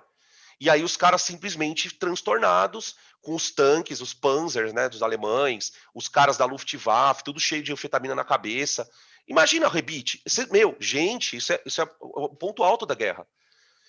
O próprio exército aliado não entendia como eles não paravam de atacar. Eles falavam, esses caras são loucos. Esses caras são malucos da cabeça. O que está acontecendo com eles? Depois vieram a saber. Inclusive, o Hitler era viciado em pervitin, ele era viciado em morfina. Fala-se que muitas das decisões que ele tomou sob efeito de droga. Ele era paranoico porque ele usava droga. Ele tinha um médico particular que receitava injeções para ele de pervitin e até de testosterona, gente. O cara era alucinado. A química na Segunda Guerra Mundial foi um negócio assim determinante para aquela tragédia, porque o exército inteiro estava sob efeito desse pervitin. Depois procura na internet, pervitin. Tinha propaganda falando para você dar para seu filho isso.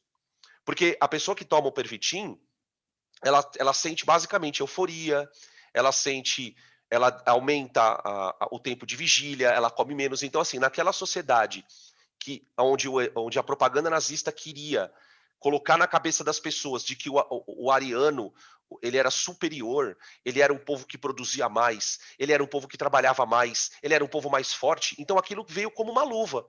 Você inunda a população de pervitin, era vendido na farmácia sem receita, é como hoje você ir comprar aquele Centrum, tá ligado? De A5, você vai lá falar, eu quero um complexo vitamínico, só que tinha metanfetamina no negócio, que é a mesma substância que hoje se chama cristal, né? Que se usa nas festas, tipo, a galera usa pra ficar surtada. Pra vocês verem como essa questão da droga, né? Ela é uma questão muito, muito hipócrita. Mas assim, muito hipócrita, né? Porque dependendo do contexto, uma coisa pode ser usada como, tipo, qualquer coisa. Muito louco isso, né? Enfim, a questão número 5, ela é importante porque ela fala de uma das etapas do tratamento de água. Tem lá uma série de etapas, né? Decantação, depois você coloca cloro, só que uma dessas etapas é a chamada floculação. E a floculação, ela é considerada um processo químico, de tratamento químico, porque assim, a água ela passa por processos de tratamento físicos e químicos, né? A decantação, por exemplo, é um processo físico. Ela passa também por um filtro que tem carvão ativado para reter impurezas. Então, isso é um tratamento físico. Só que a floculação é química. Só que a floculação é química. Para que a sujeira flocule, eu preciso gerar um agente floculante. Eu preciso produzi-lo. Esse agente floculante é conhecido como sulfato de alumínio. Tá? Na verdade verdadeira, ele não é o agente floculante. O agente floculante é quem vai produzir ali. Então eu vou ler a questão para vocês entenderem do que eu estou falando. Ele fala assim, ó, o sulfato de alumínio é muito utilizado em estações de tratamento de água como agente floculante, cuja função é agregar impurezas na água. Esse agente reage com a substância decorrente da formação da adição de cal à água, que resulta em CaOH2. Então a coisa começa assim. Eu pego cal, óxido de cálcio, que é um composto de caráter básico, e coloco ele na água. Água. Tá? A presença da cal na água vai elevar o pH da água e produzir CaOH2. Tá? E aqui você tem duas questões importantes. Primeira, elevar o pH da água é bom, porque a água, quando ela vem do tratamento, ela vem muito ácida, por conta das substâncias que estão presentes ali. Então, uma das coisas que você tem que fazer na água é equilibrar o pH dela. Colocar lá para cima, 7, 6,5, 8, tá? O ideal é que a gente beba uma água levemente alcalina, tá? O ideal, 8, 8,2, esse é o ideal, tá? Bom, e outra coisa, este KOH2 vai reagir com o alumínio, que ele fala, ó, o sulfato de alumínio. E é aqui que vai acontecer o negócio. Por quê? Ó, aqui, 3, tá? O sulfato de alumínio. O sulfato de alumínio vai reagir com o CaOH2 e vai produzir uma base mais fraca, que é o AlOH3. Ó. Essa base é o que aglutina a sujeira. Essa é uma base pouco solúvel e ela se forma como pequenos floquinhos de gel. Ela é uma base meio gelatinosa. Ela tem a superfície gelatinosa. Superfície gelatinosa. É uma característica dessa base. Ela é pouco solúvel e tem essa superfície. E é justamente isso que a gente deseja. Por quê? Porque essa substância, como ela tem essa superfície gelatinosa e ela é formada naquele monte de sujeira, aquilo fica que nem um velcro. Vai grudando as sujeirinhas na superfície do composto. São pequenas bolinhas que se formam lá dentro. Aí a sujeirinha vai grudando, vai grudando, vai grudando. Quando aquele negócio fica muito pesado, aquilo cai. Pum, caiu. Precipita. Tá? Isso é o processo de floculação. Tá bom? Aí você forma um outro produto aqui. Você forma um outro produto que é o sulfato de cálcio. Tá? Outra coisa importante, viu, que dependendo de como a estação de tratamento é projetada, essa substância aqui vale dinheiro, tá? Essa aqui, ela pode ser recuperada do tanque. Então, em alguns lugares onde as estações de tratamento têm estrutura, tem um projetinho bonito, os caras tiram essa substância de lá de dentro e vendem. Porque isso aí, gente, é gesso. Não sei se vocês estão ligados que isso aqui é gesso, ó. Isso aqui é gesso. Você pode usar na indústria de construção, tá? Beleza. É uma reação de formação de precipitação, uma reação de precipitação. Só que tem que balancear isso aqui, né? Uma dica, tá? Vai uma dica para vocês. Quando vocês forem balancear a dupla troca, percebeu que a reação é dupla troca? Balanceia por íon, não por átomo. Por exemplo, eu não vou balancear o enxofre, eu vou balancear o sulfato. Eu não vou balancear o hidrogênio, eu vou balancear a hidroxila. Porque na dupla troca, como você só tem troca de íon, não precisa ficar átomo por átomo que nem louco. Vai no íon, porque você sabe que onde o O for, o H vai junto. Você sabe onde o enxofre for, o O4 vai junto. Então, faz assim, ó. Eu vou começar balanceando o OH, tá? Porque o OH vai dar mais trabalho. Eu vou colocar um 2 aqui, ó, e um 3 aqui. Pronto. Balanceei. O OH, né? Agora eu vou balanceando os outros. O cálcio tem 3 aqui, eu vou botar 3 aqui. 2 alumínios, beleza. Fechou a balada, tá aí. Tá? Tranquilo. Tá aí a questão número 5. Podem printar.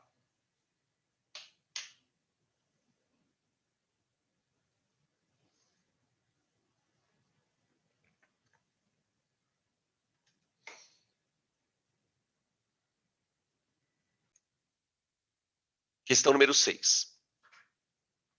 Quando um material é cogitado para ser aplicado em qualquer dos setores da sociedade, o seu valor monetário é sempre muito importante dentro da avaliação de viabilidade. O ouro e a platina, apesar de serem muito caros, são muito utilizados em próteses que substituem ossos. Não a peça inteira, né, mas partes da peça, enfim. Elabore uma explicação para o fato de materiais tão caros. Privacidade hackeada. Obrigado, Lulis. Obrigado. Essa mesma. Privacidade hackeada.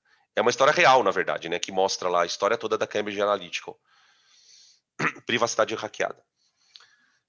Deixa eu ver aqui o que estão escrevendo. É muito boa. Também é muito gostosa de assistir. Fiquei perturbado com aquilo também. Confesso pra você que fiquei meio perturbadinho. Muito boa a série, né? Como a gente é vigiado, né, gente? Enfim.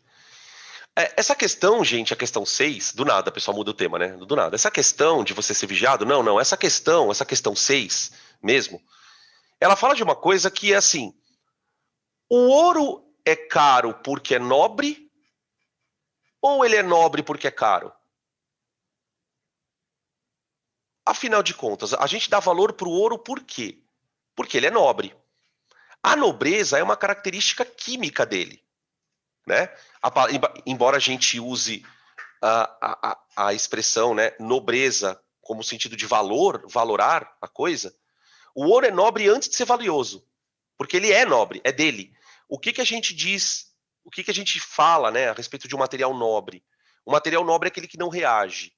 Então, você vai usá-lo e saber que daqui muitos anos aquele material continuará do jeito que ele é. Ele está intacto, né? Nós temos objetos arqueológicos de mais de 2, 3 mil anos, né? Peças de ouro, por exemplo, de quando a sociedade começou a desenvolver a metalurgia, né? O ouro, ele nunca precisou de metalurgia, né? Por que vocês acham que a gente descobriu primeiro o ouro e depois o ferro? Porque não existe ferro metálico na natureza. O alumínio, ele só foi possível de você produzir depois que a gente descobriu a eletrólise, gente. Antes disso, não dava para produzir nada de alumínio. A metalurgia, ela consiste num conjunto de processos para você pegar um minério e transformar ele em metal. Então, o alumínio, eu preciso da metalurgia. O ferro, eu preciso da metalurgia. O ouro, não. Por quê? Porque o ouro quimicamente é inerte, tá? Então, ó, elabore uma explicação para o fato de os materiais tão caros serem utilizados para esse fim. A gente vai escrever o seguinte: embora caros,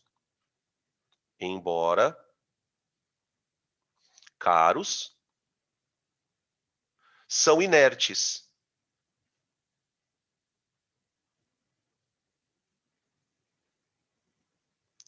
Quimicamente. Pronto. Daí sua utilização em próteses. Daí a sua utilização em próteses. É claro que, com o tempo, a própria ciência foi desenvolvendo materiais que também sejam inertes, né? O aço cirúrgico, por exemplo, ele é uma liga de metal. Ele é mais barato do que, por exemplo, o ouro, do que, por exemplo, a platina, né? Mas antigamente, por exemplo, na minha geração, quando alguém sofria uma cirurgia ortopédica, a gente dizia, pôs pino de platina. Pôs pino de platina. Né? Hoje em dia você tem outros materiais que são inertes, que podem ser usados, mas isso depende muito do caso, né? Tá? Beleza, mas o que é importante de você guardar, né? Que essa questão do ouro ser tão valioso é justamente porque ele é inerte. Um objeto de ouro não deprecia, ele não estraga. Né? Um portão de ferro estraga. O plástico estraga, embora demore centenas de anos para isso. O ouro não, o ouro é instragável, ininstragável. Tá bom? Beleza? Questão número 7. Vamos para a questão 7. Opa. Peraí, calma, foi sem querer aqui. Ai, Jesus.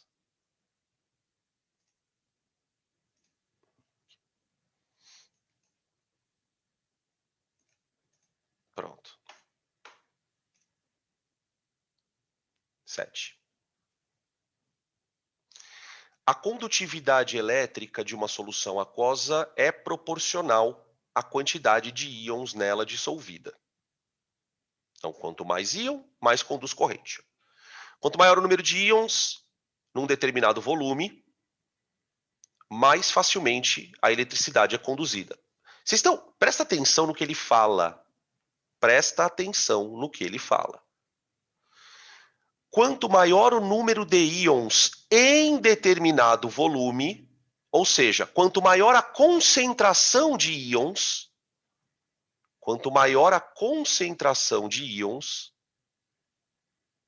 né? Concentração é alguma coisa por volume. Então, quanto maior a concentração, maior a condutividade. Condutividade da solução. Tá? Beleza. As fotografias a seguir representam duas soluções. Uma das lâmpadas, A, tem uma luz mais forte. Portanto, a solução a qual ela está ligada apresenta mais íons dissolvidos. Já na outra, temos uma luz mais fraca, indicando que a solução apresenta menos íons por litro, né? Seria mais correto de falar. Se uma medição for feita no início e no final de uma reação de dupla troca, o que você acha que deve acontecer com a intensidade da luz? Então, a ideia é mais ou menos assim. Imaginem que você pegue uma substância A e uma substância B para reagir. Vai rolar uma dupla troca, tá? No final, você tem dois outros produtos, concorda? C. Eu não vou colocar aquoso porque eu não sei o que formou. Eu vou fazer assim, ó. C e D. O que ele está propondo? Imagina que você meça a condutividade de A e B. Então, A e B juntos têm uma condutividade inicial.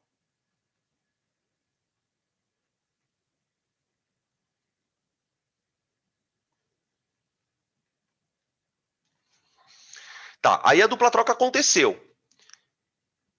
Aí os produtos C e D terão uma condutividade final.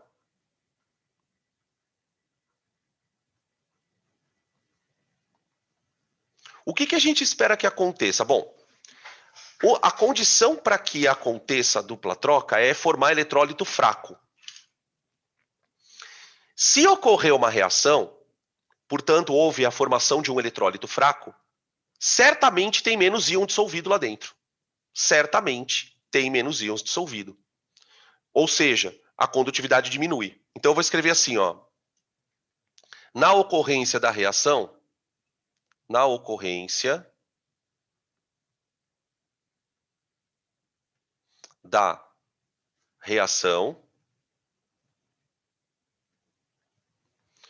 formou-se eletrólito fraco.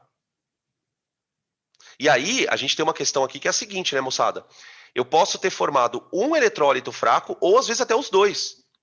É mais raro de acontecer isso, tá? Formou-se eletrólito fraco.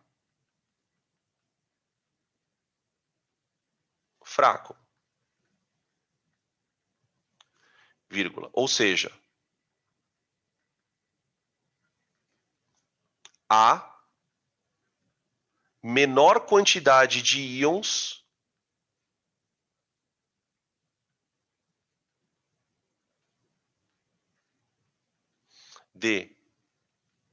em solução.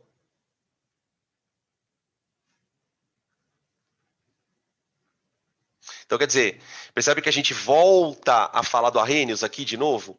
Né? Esse experimento, na verdade, é o experimento do Arrhenius. Né? Só que ele fazia com soluções, ele não fazia durante uma reação. Mas o que a gente vai perceber aqui é que a condutividade do meio ela vai diminuindo. Inclusive, hoje em dia, para vocês terem noção de como isso é importante, hoje em dia, essa técnica ela é usada para você saber se uma reação terminou ou não. Você vai misturando os reagentes, vai observando a condutividade. Quando a condutividade atinge um valor mínimo, você sabe que a reação acabou ali. Tá? Essa técnica, né, ela é chamada de condutometria. Você avalia se uma reação acabou ou não a partir da condutividade do meio. Tá? Beleza? Tá aí a questão, então. Respondida a questão número 7. Fechou? Vamos para a questão número 8. 8, que é a última, inclusive, a derradeira. Aqui, peraí. 8. Você trabalha num laboratório de pesquisa com uma solução problema, na qual existem 3 tipos de cátion: prata, cobre e magnésio, que eles precisam ser separados. Para separá-los, você dispõe de 3 soluções. Você tem a solução de NaOH, você tem uma solução de NaCl e tem uma solução de sulfeto de sódio. Copie a tabela no seu caderno e complete-a com os possíveis resultados de reações. Então, vamos lá. Se eu colocar NaOH em contato com o íon prata, é isso que ele quer que a gente faça. Se eu colocar NaOH em contato com cobre, se eu colocar NaOH em contato com magnésio. Então, o que a gente percebe? Pela tabela dos hidróxidos, aqui, ó, quem é que precipita? Tudo menos um A e 2A. Ó, os hidróxidos são insolúveis. Os hidróxidos são insolúveis, menos um A e 2A. Então, veja, quando eu misturar a base com prata, vai ter reação. Vai ter reação. Vai ser isso aqui, ó, basicamente, ó. Você tem uma solução de prata que você vai colocar em NaOH.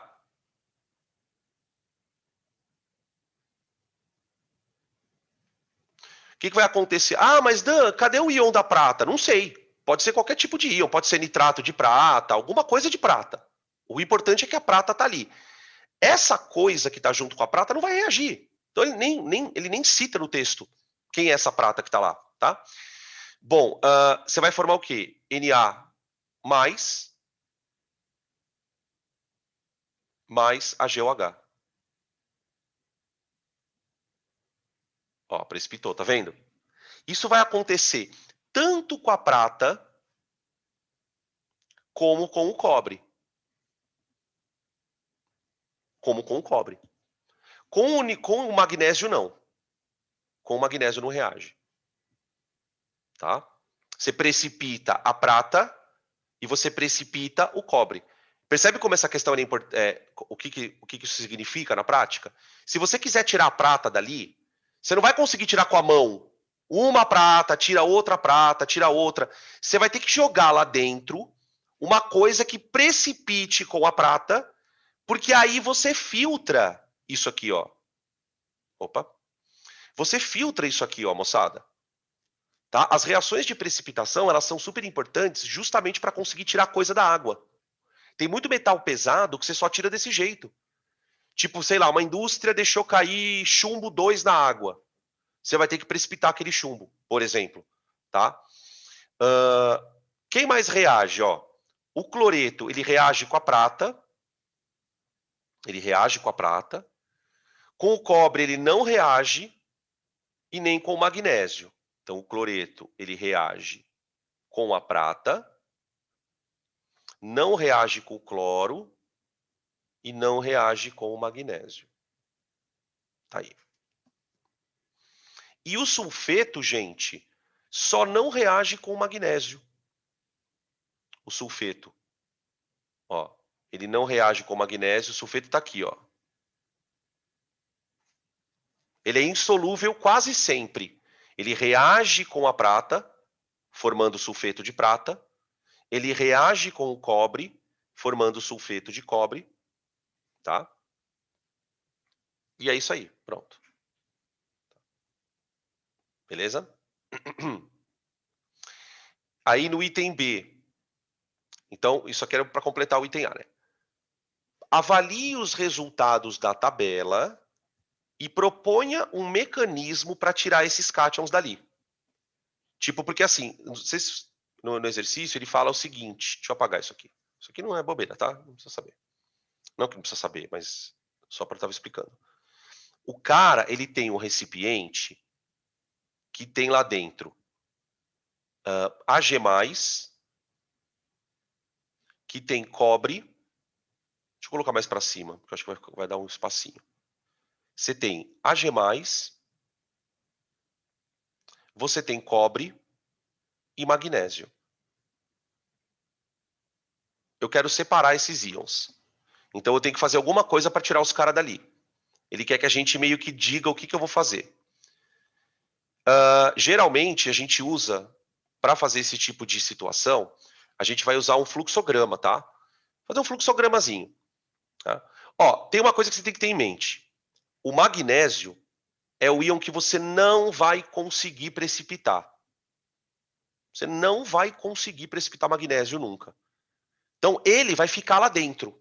Você vai tirando os outros. Então, o que eu vou fazer primeiro? Primeiro, eu vou tirar a prata. Eu vou tirar a prata. O que eu vou fazer? Eu vou jogar aqui dentro NaCl.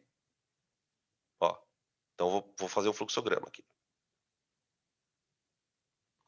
Vou jogar NaCl. Tá? O que vai acontecer na hora que eu jogar NaCl? A prata vai precipitar. Então, você vai ter lá dentro a GCl sólido. Precipitou. Vai continuar tendo cobre dissolvido e vai continuar tendo magnésio dissolvido. Agora você tem um sistema de duas fases. Certo? Para eu tirar a prata dali, eu vou filtrar. Então daqui eu vou fazer o seguinte, eu vou puxar uma setinha que vai quebrar em duas. E vou escrever aqui, filtração.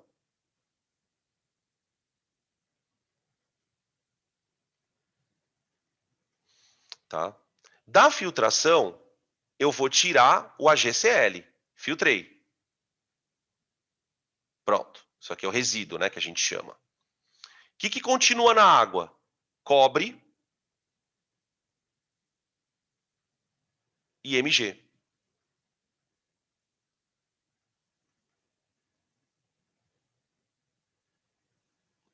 Pronto. Tá aí. Agora o que eu vou fazer? Eu já não tenho mais a prata lá dentro. A prata foi embora com o cloreto. Tchau para ela.